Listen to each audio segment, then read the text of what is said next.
Fala galera, vamos aqui para mais um livro. Hábitos Atômicos é um dos melhores livros, se não o melhor, pelo menos dos que eu li, sobre hábitos. Então tem muita coisa boa para compartilhar aqui com vocês. Vamos embora, vamos começar. Primeira coisa, o que é um hábito? Né? Um hábito nada mais é do que, para mim, um comportamento automatizado, uma coisa que você consegue fazer sem gastar energia. Então é muito interessante você automatizar comportamentos que você acha que vão ser bons para você, que vão fazer você crescer, que vão fazer você evoluir. E você não precisar gastar sua energia com aquilo, né? Aquela coisa de, tipo, nossa, eu preciso fazer isso. Você não passa mais isso na sua cabeça, você só faz de forma automática. Então, você ter uma lista de bons hábitos vai gerar para você bons resultados e vai gerar de uma forma mais eficaz, vamos botar assim. Então, a primeira coisa no livro, ele explica o conceito do hábito, e ele fala também uma coisa muito interessante, que o ideal é você, em vez de focar nas metas, você focar nos seus sistemas. O que isso significa, tá? Isso para mim significa o seguinte: quando você foca nas metas, você foca nos resultados finais. Quando você foca nos seus sistemas, você foca nos seus processos, nos seus hábitos, nos seus comportamentos. E se você tem comportamentos favoráveis, bons comportamentos, os resultados eles vêm como consequência. E você quando você tem esse foco total nas metas e você fica muito focado nisso, você acaba focando em ganhar um jogo, vamos botar assim, você chega e quer bater aquela meta. Mas quando você está focado no sistema, ou seja, no seu comportamento, aquele comportamento se torna uma coisa que se basta por si só. Então você vai continuar meio que jogando aquele jogo, independente se você bater aquela meta ou não. Inclusive, quando você bater, você vai continuar fazendo o que você está acostumado a fazer. Então, seu resultado muito provavelmente não só vai superar aquela meta, mas como você vai fazer parte de você de certa forma, né? Inclusive, ele fala que quem tem essa mentalidade focado em metas, assim, ele tem uma certa dificuldade de aproveitar o processo, porque você vincula muito o sucesso, um sentimento bom, a bater aquela meta. Então, enquanto você não bate, você não consegue aproveitar aquele processo como um todo. Então, eu acho que isso é uma noção muito legal de você focar no comportamento e não focar no objetivo final. E outra coisa que ele fala também que é interessante é que os seus resultados, eles são a mensuração dos seus hábitos. Então, se você não está vendo os resultados que você gostaria de estar vendo, muito provavelmente é porque os seus hábitos, eles não estão sendo os hábitos adequados. Então, se você muda os seus hábitos, com o tempo você vai começar a ver os resultados que você queria, tá? Outra coisa que ele fala que é interessante é sobre o vale da desilusão. Quando você começa a querer implementar um hábito, a gente vai falar de como você implementa um hábito, tudo isso, ele falou a seguinte coisa, ele falou que você tem um período de tempo que você tem a expectativa de ver um resultado, só que os resultados eles não vêm de uma forma linear, ou seja, não é bota um esforço, colhe um resultado. Geralmente você começa a colocar um esforço e você não vê resultado nenhum, e você continua colocando esforço, você não vê nenhum resultado, e vai chegar uma hora que você vê muito resultado e você não vai sentir mais que você está colocando esforço. Isso cria um vale que é muito fácil você se frustrar se você não sabe o que isso vai acontecer. Então, quando você estiver começando um hábito novo, alguma coisa nova, para pensar sobre isso. Tipo, ó, eu vou ficar aqui, eu vou me esforçar, e no começo eu não vou ver resultado. Só que vai chegar uma hora que isso já meio que vai ser automático para mim, e eu vou começar a ver, às vezes, até mais resultado do que eu estou esperando. Então, é bom você ter essa mentalidade para você não se frustrar e não desistir de um hábito que, às vezes, no longo prazo, seria uma coisa muito favorável para você, tá? Outra coisa, ele fala que tem 3 camadas de mudança de comportamento. Se você quer mudar um hábito seu, você pode focar de 3 formas diferentes. E tem uma forma que é mais interessante. Tem você focar no resultado, né, o que você vai ter de retorno, ou seja, aquelas metas, nos hábitos em si, que são os comportamentos, ou seja, nos sistemas. E a melhor maneira mesmo que ele fala no livro é você focar na sua identidade, ou seja, você acreditar que é uma pessoa que aquele tipo de comportamento faz parte da pessoa que você é. Então, por exemplo, se você hoje chega e fala: "Não, eu sou uma pessoa saudável, eu sou uma pessoa, que, pô, gosta muito de fazer exercício", como consequência, os seus hábitos vão ter que ser coerentes com aquilo que você acredita. Então, se você fala para você e você acredita de verdade que você é uma pessoa que gosta de fazer exercício físico, como consequência, você vai ter hábitos de pessoas que gostam de fazer exercício físico. Então você vai, sei lá, na academia, você vai fazer algum tipo de esporte, você vai começar a se alimentar melhor, você vai começar a se hidratar melhor e várias outras coisas. E como resultado final, você vai colher os frutos escolhas, aquelas decisões que você tomou, daqueles hábitos que você tem. Se você tiver uma outra identidade, por exemplo, vamos supor, eu tenho a identidade de quem gosta muito de sair para beber. Eu acredito muito que eu sou essa pessoa. Com certeza vai ser muito mais difícil você criar hábitos que sejam coerentes com a vida de fitness, por exemplo, porque você está acreditando numa coisa, você está tentando implementar um hábito diferente. Então ele fala, tenta mudar primeiro as suas crenças, tenta mudar quem você acredita que você é, e como consequência o resto vai se encaixar de forma muito mais natural. Eu gosto muito dessa ideia. Mas, pô, Lucas, como é que eu vou mudar uma crença minha e tal? A crença ela é totalmente baseada nas suas referências, ou seja, se você tem muitas referências que você é uma pessoa que valoriza a saúde e tal, vai ser muito mais fácil você acreditar nisso do que se você não tiver nenhuma referência. Então, no primeiro momento, o ideal é você começar a coletar várias referências. Então, você começa a fazer um pouco de exercício, você fala, nossa, eu sou uma pessoa que está fazendo exercício, você começa a focar e prestar atenção nas coisas que vão concretizar mais essa crença. A gente tem uma aula que fala bem mais a fundo sobre crenças, né, que é o do Passos Gigantes do Tony Robbins, você pode procurar aqui na plataforma, mas o interessante é isso, é você começar a construir as crenças que vão ser favoráveis para você, e essas crenças vão meio que, por você acreditar, como consequência você vai ter aqueles comportamentos e como consequência você vai ter aqueles resultados. Então, é um caminho interno e aí você tem resultados externos e não ao contrário, beleza? Inclusive tem um livro, né, que também está aqui na plataforma, que é o Nada Pode Me Ferir, do David Goggins, que ele fala sobre o pote das conquistas. Eu acho isso muito legal. Então, sempre que você às vezes estiver meio para baixo, ou você não estiver tendo muita confiança, ou aquela crença não está muito bem estruturada, você pode fazer, você pega várias folhazinhas e tal, você escreve várias coisas dentro desses pequenos cartões e coloca dentro de um pote, coisas que vão fortalecer aquela crença ou que vão fortalecer a confiança que você tem. Então, por exemplo, no meu caso, vamos supor, eu quero estimular mais a crença que eu sou uma pessoa voltada para a parte mais da saúde, que eu gosto de cuidar da minha vida e tal. Então, posso botar, pô, eu já corri uma meia maratona. Eu já tive semanas que eu tive mais de 10 treinos na semana. Eu começo a botar várias coisas que eu vou lá e vou. Quando eu ler aquilo, eu vou estimular essa crença minha, eu vou gerar confiança nessa crença. Então você pode fazer também. Você pode pegar vários pedacinhos de papel, você escreve as coisas que você acha que você em algum momento vai ter um momento de crença baixa, vamos botar assim, e você pode pegar e você reler aquilo ali e vai te dar um aumento de confiança e você meio que volta para o caminho ideal, vamos botar assim. E outro exercício que é legal também é você escrever quem você quer se tornar.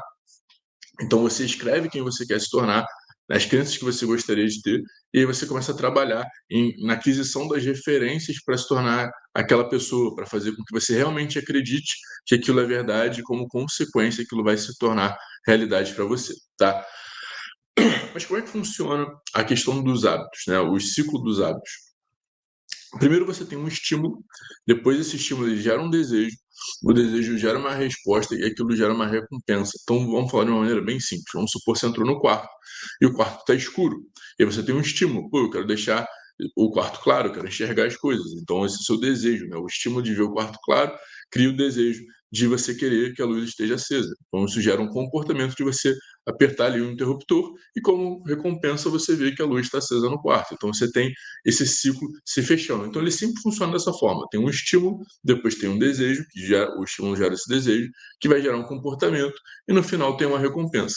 Então ele até fala, se você quer fazer um hábito se tornar mais realidade na sua vida, você primeiro tem que deixar o estímulo mais claro possível. Então vamos supor, eu quero começar a fazer exercício físico. Você pode botar a roupa da academia na tua frente assim que você acorda, a primeira coisa que você vai ver. Ou você pode botar uma foto do corpo que você quer ter na parede que você vai ver assim que você acorda, se você quer malhar de manhã, por exemplo.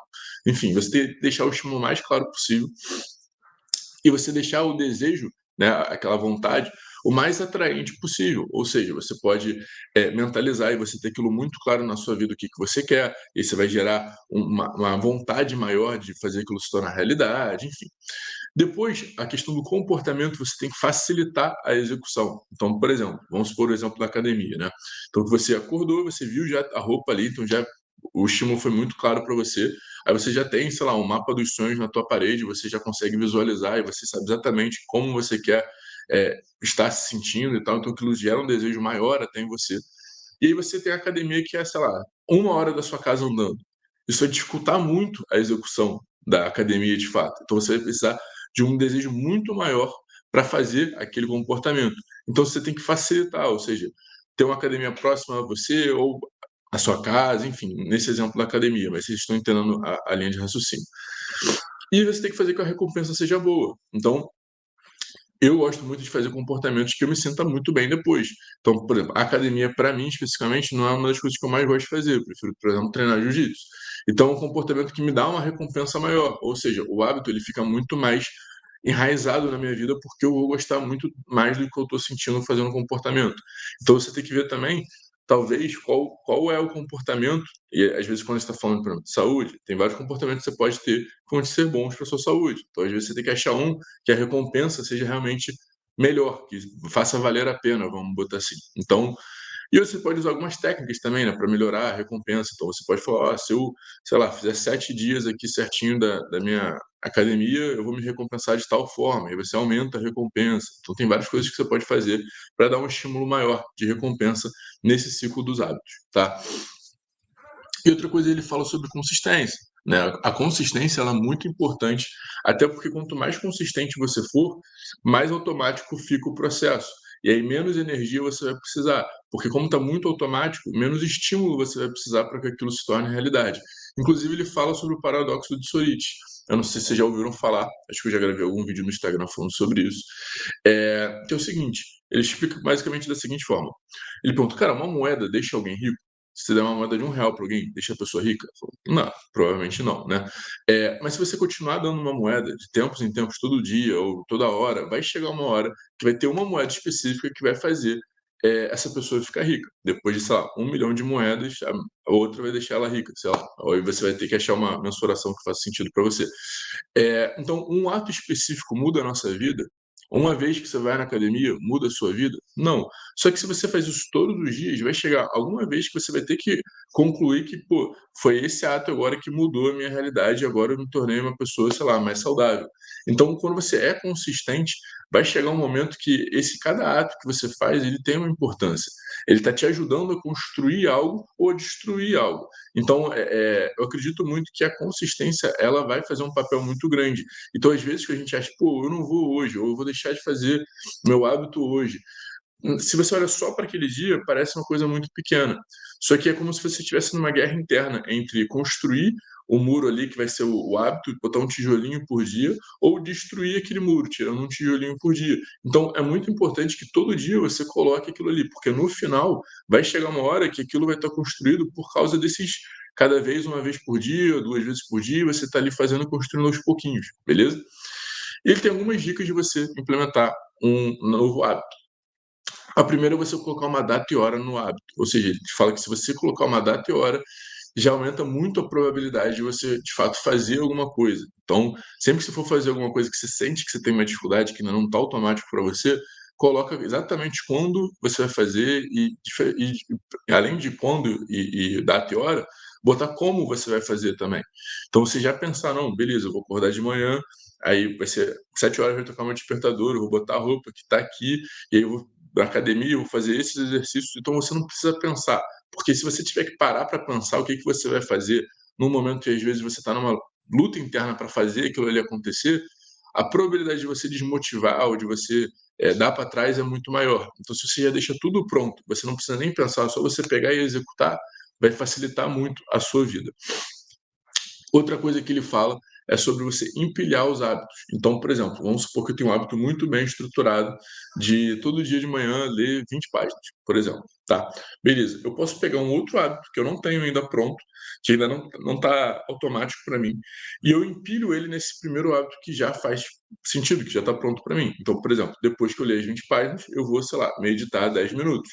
Então, uma coisa está linkada à outra. Eu empilhei um hábito no outro. Então, fica mais fácil de eu, realizar, né, tá ancorado uma coisa na outra, fica muito mais fácil de fato aquilo ali acontecer.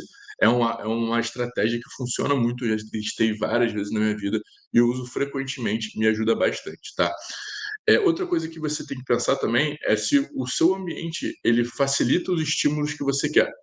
Então, por exemplo, às vezes você está num ambiente, e o ambiente não só físico, mas às vezes as pessoas que você está em volta e tal, é que não favorece. Você está num ambiente que você quer fazer exercício físico, mas todos os seus amigos te chamam para beber todos os dias. Talvez aquele ambiente tenha que mudar para você conseguir fazer com que a vida que você está almejando se torne realidade. Ou às vezes, por exemplo, você, sei lá, gosta muito de ver Netflix, e aí onde você senta para trabalhar ou para estudar, tem um negócio que te remete ao Netflix do lado, pô, tem a televisão ou o controle remoto, enfim.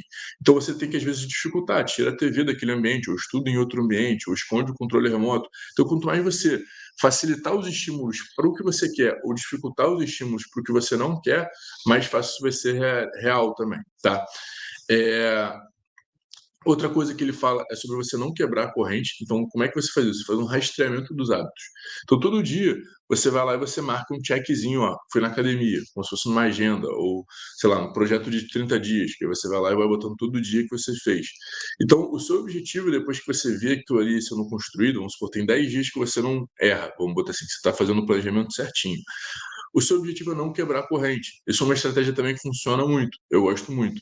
E aí você tem que ter a regra que ele fala no livro, que é, se aconteceu, você sem querer errou um dia, tudo bem, nunca errar 2 dias seguidos. Então, por exemplo, eu tinha que ir para malhar hoje, eu não fui. Então, amanhã você precisa de qualquer jeito continuar, porque se você começa a quebrar mais de 2 dias ou mais, né, você começa a perder a força daquele hábito que está em construção. Então, pô, você pode fazer essa estratégia de não quebrar a corrente, até porque isso vai te motivar, você vê que está acertando vários dias, você vai querer continuar acertando, mas também se você quebrar essa corrente, o que vai acontecer? Ninguém acerta 100% dos dias, nunca deixe ela quebrar mais de um dia, beleza? Outra coisa que eu acho que é legal é você ter um parceiro de responsabilidade. O que isso significa? Imagina que você tem um amigo seu que também está na jornada de querer se desenvolver, também está na pegada, e você fala, cara, vamos fazer o seguinte, vamos ter uma parceria de responsabilidade um com o outro. Ou seja, todo dia eu te mando foto na academia e todo dia você manda foto na academia, ou lendo, ou meditando, ou sei lá, qualquer hábito que você quiser implementar. E aí vocês vão meio que ter um ou outro como, tipo, prestar atenção um no outro e você vai falar, cara, eu não posso falhar comigo nem com o meu parceiro. Então isso gera um senso de responsabilidade maior, a probabilidade de você conseguir concluir aquilo de forma maior, tá? É, ele falou uma outra coisa que acho que é bem interessante, que é o seguinte: os maus hábitos eles costumam ter consequências boas no curto prazo e ruins no longo prazo. E os bons hábitos, geralmente, eles têm uma consequência ruim, vamos botar assim, no curto prazo e boa no longo prazo. Ou seja, se você tá achando que aquilo ali vai ser uma coisa que no primeiro momento vai ser ruim para você, provavelmente tem a tendência de ser um bom hábito, porque se você parar para pensar, por exemplo, vou comer um doce. Na hora, o doce é maravilhoso. Só que se você come o doce o tempo todo, vai chegar uma hora que aquilo vai te fazer mal. Às vezes, ir na academia, no primeiro momento, você tem que fazer um esforço. Não é uma coisa que você um prazer tão imediato quanto, sei lá, comer um doce. Só que no longo prazo, aquilo vai te fazer bem. Então, é legal você entender como funciona alguns desses hábitos, porque isso pode é, te deixar mais atento a algumas coisas. Né? Então, acho que essas motivações que elas no longo prazo são boas, eu acho que é mais favorável, é melhor. Acho que é bom você prestar atenção nisso, tá? Outra coisa que ele fala é que a melhor forma de motivação é o progresso. Então, se você está esperando a motivação para começar, eu já acho que isso não funciona muito bem. Eu acho que o melhor é você começar mesmo sem motivação, e aí você pode usar essas estratégias todas, e, enfim, que nem a gente falou. E o próprio progresso, conforme você for vendo o seu desempenho melhorando, você for ficando melhor naquilo, isso vai ser uma coisa que vai aumentar a sua vontade de fazer aquele hábito. Então, é a mesma coisa, você começa, sei lá, uma atividade nova. Por exemplo, no meu caso, quando eu comecei, sei lá, o jiu-jitsu. No começo era muito ruim, porque eu era muito ruim. Não que eu seja bom ainda, mas eu era muito, muito ruim. E aí, como eu fui vendo que eu estava melhorando, o processo de melhora me deixou motivado. Eu falei, pô, tô melhorando, posso melhorar mais, eu posso melhorar naquilo. Eu fiquei cada vez com mais vontade de treinar, entendeu? Então, eu acho que isso funciona para quase todos os hábitos. E é legal que esses hábitos eles sejam agradáveis, porque se você quer que eles durem, você tem que fazer com que aquilo seja minimamente agradável, né? Óbvio que vai ter momentos que você fala, pô, não tô com vontade nenhuma, eu vou forçar a barra aqui para fazer por causa da disciplina e tal, óbvio. Só que se isso for sempre assim, vai ser insustentável. Tem que ser uma coisa que seja prazerosa em grande parte do tempo, vamos botar assim, tá? Outra coisa que é legal você pensar, e isso é uma dinâmica que eu penso muito na minha vida, é sempre que você tiver que fazer alguma coisa, você se questionar se você tem que fazer aquilo ou você tem a oportunidade de fazer aquilo. Porque dependendo da maneira que você enxerga o que você está fazendo, muda completamente a sua perspectiva e o seu estado de espírito. Então, por exemplo, vamos supor, eu tenho que fazer uma parada do trabalho. Aí você fala assim, caraca, que saco, eu tenho que fazer isso. E você pode se questionar, pô, beleza, será que eu não tenho a oportunidade de fazer isso? Será que como é que seria minha vida se eu não tivesse esse trabalho, por exemplo? Que aí eu não teria que fazer, mas e aí, como é que eu estaria? Pô, eu tenho a oportunidade de ter um trabalho que, sei lá, me dá um salário, que paga as minhas contas, que eu gosto a maior parte do tempo, só tem essa parte que eu não gosto. Então você pode brincar com essas perspectivas, e se você vê que você tem a oportunidade de fazer algo, que aquilo te faz bem e tal, com certeza você vai fazer muito melhor, você vai fazer com muito mais bom humor, e você vai estar muito melhor em termos de atitude em relação àquilo, beleza? Isso é uma coisa também muito legal de você pensar. E tem alguns hábitos que ele sugere, né? Eu achei legal trazer para vocês, que são meditação, leitura e estudo, né? Estudo não necessariamente precisa ser pela leitura. Aqui o que você está fazendo já é um estudo, mas a leitura ela também está ali inclusa. Exercício físico pela manhã, fala que já desperta e já começa o dia num humor melhor. Diário de gratidão, eu gosto muito da dinâmica do diário de gratidão. Aí você pode fazer 3 coisas que você é grato todos os dias, ou 3 coisas boas que aconteceram no seu dia. As 2 coisas fazem você focar mais nas coisas positivas da sua vida. Algum tipo de dieta, né? E dieta não necessariamente precisa ser uma dieta restrita, alguma coisa que você vai ficar, nossa, eu estou aqui me remoendo para comer, mas é mais uma questão de estilo de vida, né? Você ter uma alimentação saudável, vamos botar assim. Água, né, você está sempre hidratado, e sono regulado. Eu vou trazer um dia ainda para vocês o livro Porque Nós Dormimos, que fala muito sobre o sono e como funciona, isso tudo é muito legal, tá? E ele fala, para finalizar, né, que o segredo de fazer qualquer coisa é primeiro cultivar o desejo por aquilo. Ou seja, se você não tem um desejo ou de ser aquele tipo de pessoa, ou de ter aquele tipo de hábito, muito dificilmente você vai conseguir cultivar aquilo de forma sustentável. Então, eu aconselho muito vocês fazerem esse caminho de quem eu quero me tornar, que tipo de pessoa eu preciso ser, vou fomentar as crenças para me tornar esse tipo de pessoa, e como consequência eu vou ter desejos de realizar aquele tipo de comportamento também. E aí as coisas funcionam de uma maneira eh, muito mais orgânica, vamos botar assim, beleza? Mas, galera, esse foi o treinamento do Hábitos Atômicos. Espero que vocês tenham gostado. Tem vários outros treinamentos. Eu vou trazer outros livros também sobre hábitos aqui e a gente vem trocando essa ideia, tá? Até a próxima. Qualquer feedback é só vocês escreverem aqui nos comentários ou mandar lá no Instagram. E tamo junto. Valeu!